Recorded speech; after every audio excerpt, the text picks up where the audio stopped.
and welcome back to our show, Total Woman on 84 TV Radio. My name is Mute Olori, and I still have in the house my guest, Okama Brooke. And we've been talking about the socio-economic challenges Nigerian women are facing. We've dealt in our last episode a lot of issues affecting women and the challenges they're also having in personal development and, of course, government support.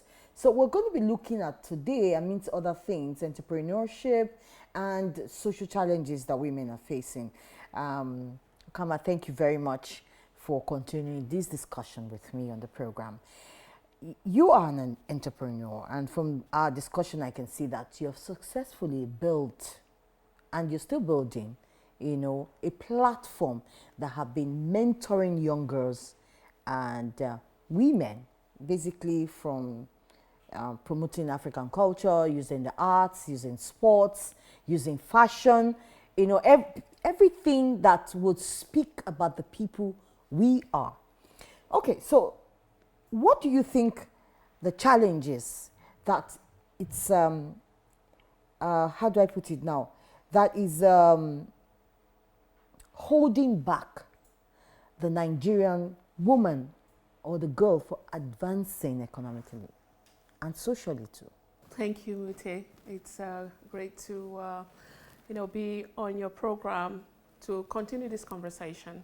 In fact, I think one of the social challenges that we're facing in our community is education, lack of proper education, lack of access actually to education, and then proper education. Lack of access to education, we know that many of our young girls do not have the ability to attend schools. In other places, and in fact Nigeria being a member of the United Nations and having signed on to the Sustainable Development Goals, one of those goals is access to education. Yes. Early childhood education, free. But we look in our society today and we find that education is paid. Even basic level of education is paid. Many families do not have the means. And then secondly, young girls at a certain age, very early age, are also given away in marriage. Or in some cases, they get pregnant and then they're not able to continue. Well, the wealth of a nation really depends on its people. We have to build the capacity of our people in giving access to education and in giving them lifelong learning opportunities. Where a girl child is pregnant and therefore cannot continue school, there should be vocational opportunities provided for that girl. Where a girl is not able to read and write, this is where the illiteracy comes in.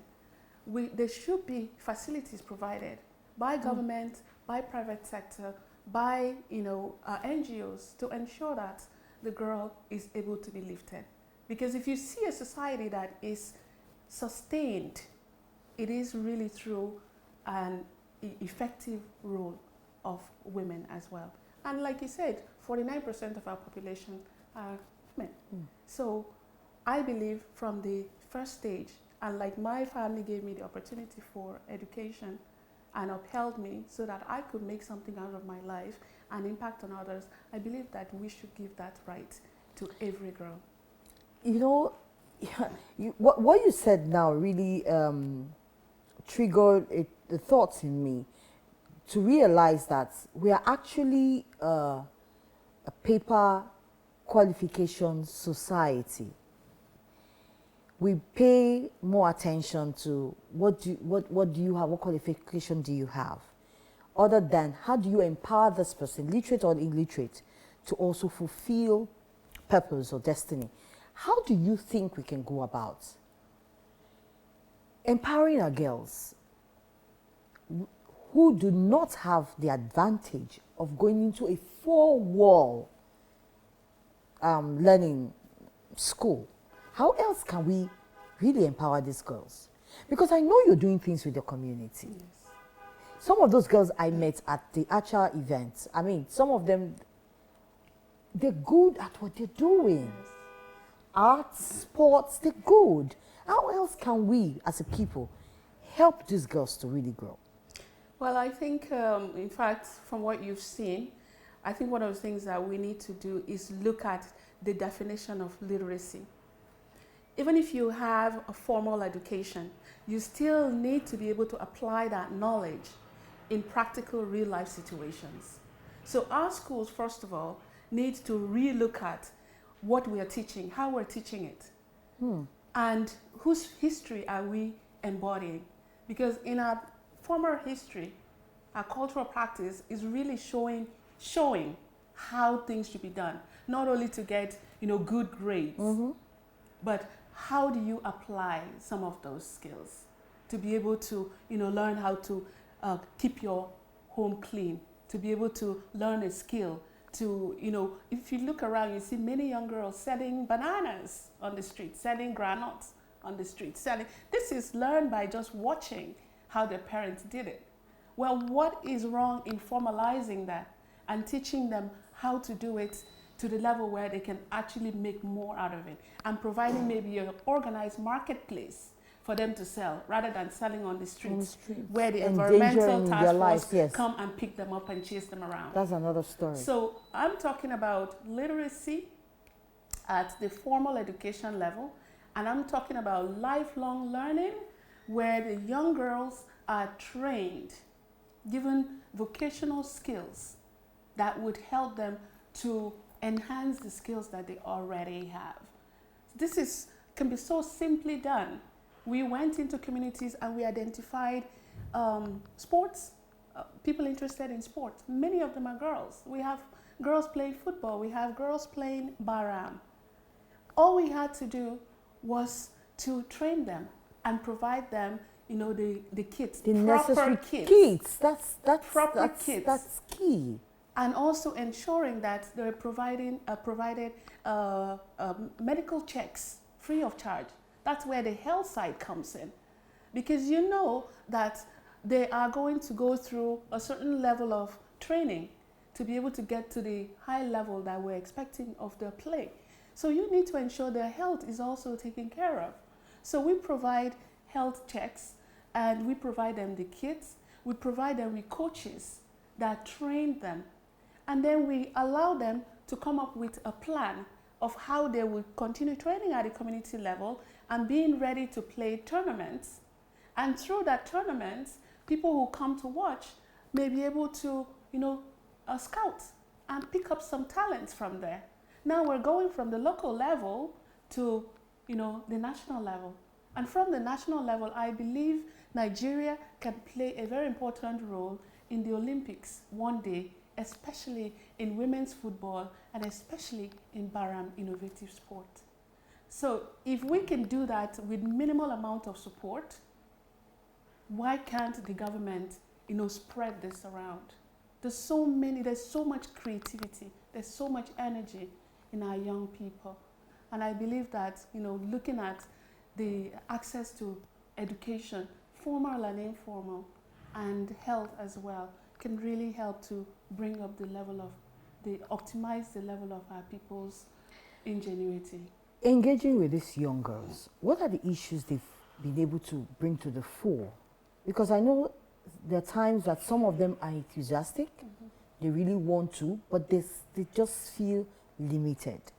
And I'm sure they must have shared some of the experiences or the things that are limiting them. I also know mindset plays a big role. Yes. So what are some of these issues? Well, I think we talked earlier about traditional way of doing things. Okay, traditional way of doing things is that we've been caught up in this mindset that there are certain roles ascribed to girls, ascribed to women. Women, must stay in the background. Girls should not be in sports. Women should, leave the political arena to the men folks, etc., etc. These are all mindsets. And I believe we have reached the level of our advancement that we should give opportunities, equal opportunities to girls and women. So some of the things that the young women we're working with have been experiencing is, this attitude where they would want to come out and train, but somebody will say, you need to stay back and help your mother in the kitchen. Or you cannot play when you're having your menstruation, or somebody needs to look after the children, and it should be, the girl after school who looks after the children. These are some of the things that they are affect them. And so when they actually want to come out to train, sometimes you don't see them. But I know what they're going through. So I insist that we have a quota system that must be adhered to. If we say 50% girls, we make sure that we get 50% girls. If we don't get them, why don't we have them? What are the problems? And what do we need to do as an organization to ensure that we keep having those numbers? So I think in terms of, cost of attaining, access to these things, also attaining political representation. These are some of the issues, because if the young girls we're empowering are encountering these challenges and they don't have a platform to address them, they don't have a confidant to talk to, and somebody of influence that can make sure that they're supported, we lose them along the way, because it becomes a soul struggle for them. So these are some of the things, and women in politics, there's a cost to it. We've encountered some young women in the communities who want to contest local government elections, but people are telling them, this won't work, so just give up. But we say no, let's find funds for them to be able to do what they need to do. Let's train them. Let's build a confidence so that they can continue to speak. Because when they speak, then more people will know about the traditional mindset that is holding them down and help to do. AD4 TV Radio with Total Woman, we're really proud of what you're doing. And I remember years back, we used to have local tournaments, community tournaments, and these days those things are all lost. And we don't seem to do them anymore. But good to see someone going down to the grassroots and bringing these young people up so that they can begin to have value for themselves and see that they can stand anywhere in the world, once they know the rudiments and acquire the right skills that will empower them. So I really want to say thank you very much, and I want to say you should keep on doing it. But I would like to ask one question. Okay. How would you help these younger ones? How would you expose, Acha now would expose these younger girls to the international organizations and fundings? So how will Acha work with, expose these young girls that you're working with international organizations and people who can support them? Don't answer that question. I'll take a short break. Okay. And when I come back, you answer that question. All right, it's still Total Woman on AD4 TV Radio. We'll take a short break and we'll be right back. Don't go away. I can be all I ever dream of, oh yeah. I am a total woman. I am a total woman. Oh, I am a total woman. All right, welcome back. So how is Acha? I know you've done a lot. You've been to a lot of places. You've seen what obtains in Sri Lanka. You've seen what obtains in Canada. You've seen what obtains in Thailand. You know what the structure is. How would you help these young ladies to be exposed to the right organizations, the right funding, the right bodies that will support your project and support the girls? Thank you so much, Mute. In fact, we are right now doing a creative arts skills acquisition trainings. And the purpose of the creative arts program is to train them by local trainers as well as international trainers. And so we did a needs assessment, identified all of the girls, youth, and also men interested in the different art forms, and we provided them with the trainers. So the trainers go to the community level, train them, and at the end of that, they're going to do an internship with their trainers. And the purpose of of structuring it this way is so that they see how they can organize themselves. And once they bring the product to the quality, standard quality that is required, we would help them with branding, packaging, and setting up a marketplace, online marketplace. So Acha has, through our website, we, advertise what they have, and then we would be able to, connect the customers to the production line. And this is a direct, whatever they're charging is what the client is paying, and it goes directly to them.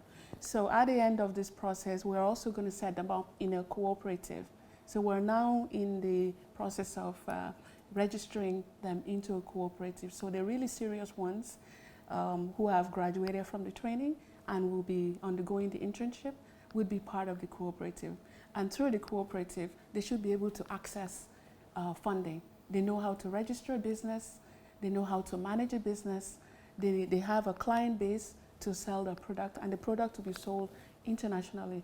Acha is in the Caribbean already, we're in Africa, we're planning next year to register in Canada for the North America market, so that whatever they're producing would be, marketed globally.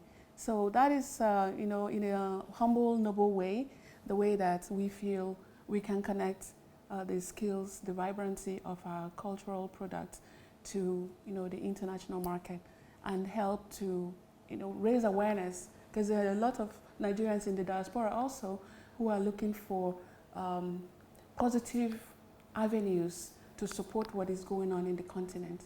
So if we can link them directly to the producers, we believe that it helps to empower and uplift the young girls, and that provides them a source of livelihood. Thank you so much. Thank you. I wish you all the best. Well, on 84 TV Radio Total Woman, we believe in networking and partnership. So if you want to work with Acha or through Total Woman to see how we can also expand the things that would help women advance and grow socially and economically and politically, why not get in touch with us? And the more we build clusters, before we know what will happen, we're getting to every woman and into every community. Thank you for doing this with me this week. My name is Mute Olori. I will be with you again next week with another guest. God bless you. Bye-bye.